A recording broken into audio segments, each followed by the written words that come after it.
School can be hard. Let's make it easier.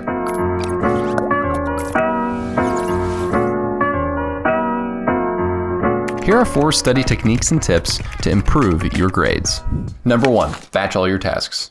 By the time I finish college, you'll be surprised to hear that I actually only did my homework twice a week. Let me explain. In the fall of 2020, I decided to leverage my YouTube channel and the social pressure there to do 2 big 5-hour Pomodoro study sessions of very intense schoolwork live. By channeling about 4 out of those 5 hours on Tuesday and Thursday every week, and for me, that was big because I would get all of the work that I needed to done to get a 4.0 in my MBA program. It was kind of insane, 10 hours of work a week. With getting a 4.0 during that time, I leveraged the concept of not only deep work, but task batching as well.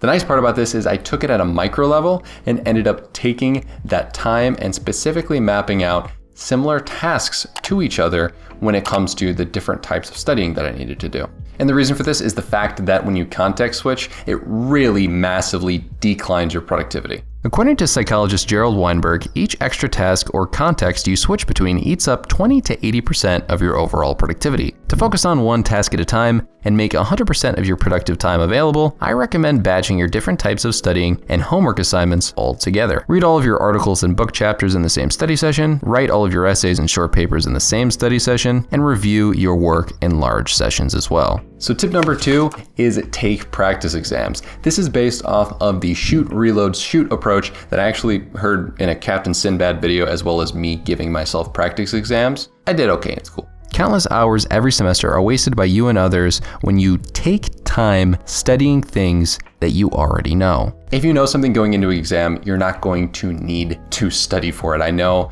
this is something that a lot of people don't want to admit, but this is the case for a lot of different situations. And in order to 80-20 your schoolwork, I think the best thing that you can do is you can go to a professor before the exam and ask them, not necessarily, hey, give me a practice exam, that'd be great. But if you could, please let me know what is the topic that is going to be all over this exam. Like, could you give me a few bullet points regarding what you think this exam is going to be about topic-wise?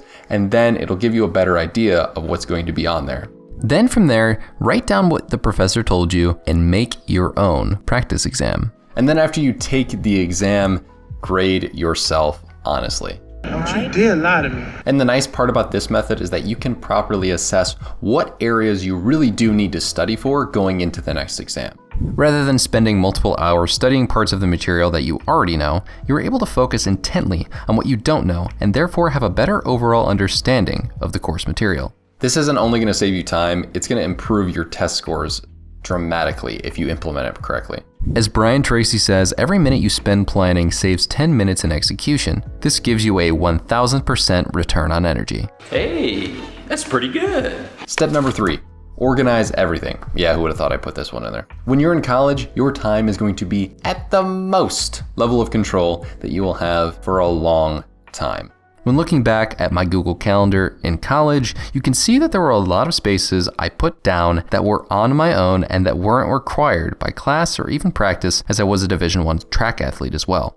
Now I want you to look at my work schedule and tell me you don't see a difference between what is mine and what is being put down by work responsibilities. I gotta be getting up at 4 over here because I gotta work. What else am I gonna do, YouTube at night? How can I do that when I know what decision fatigue is? The nice part about this is that this study schedule and time that you have puts you in a very unique situation to organize your time very effectively. Take the time to sit down at the end and beginning of every semester and figure out what the best course of action is with your daily schedule at school.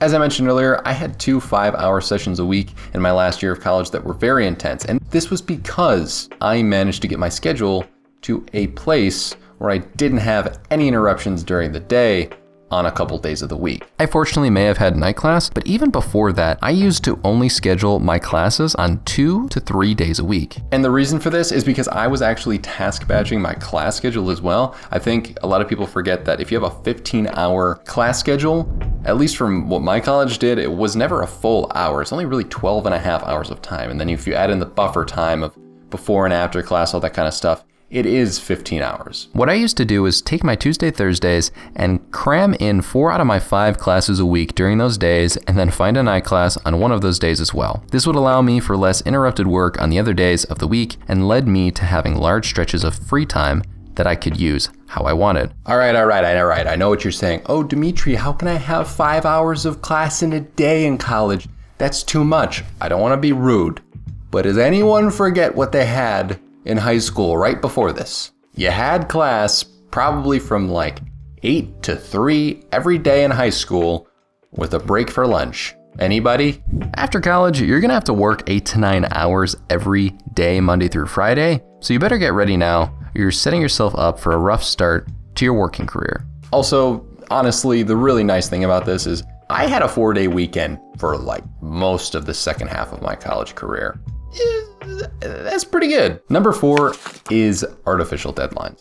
Have you ever noticed that when you're working on a project or paper, that you almost always end up finishing it at the last minute? The reason for this is because of Parkinson's law. Parkinson's law is the adage that work expands so as to fill the time available for its completion. So the more time you give something, the more time it's going to take to do. And how you can leverage this as a student is actually taking the deadlines that teachers give you and arbitrarily moving it a few days earlier to the actual due date.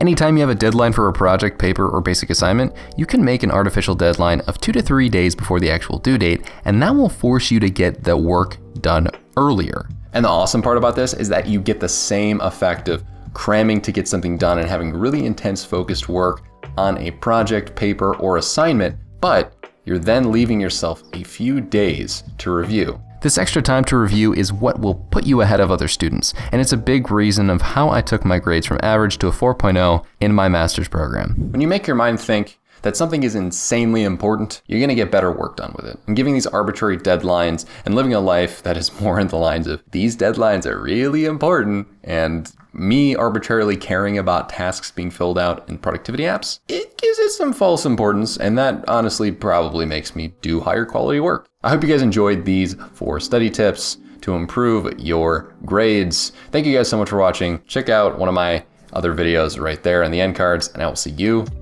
in the next one.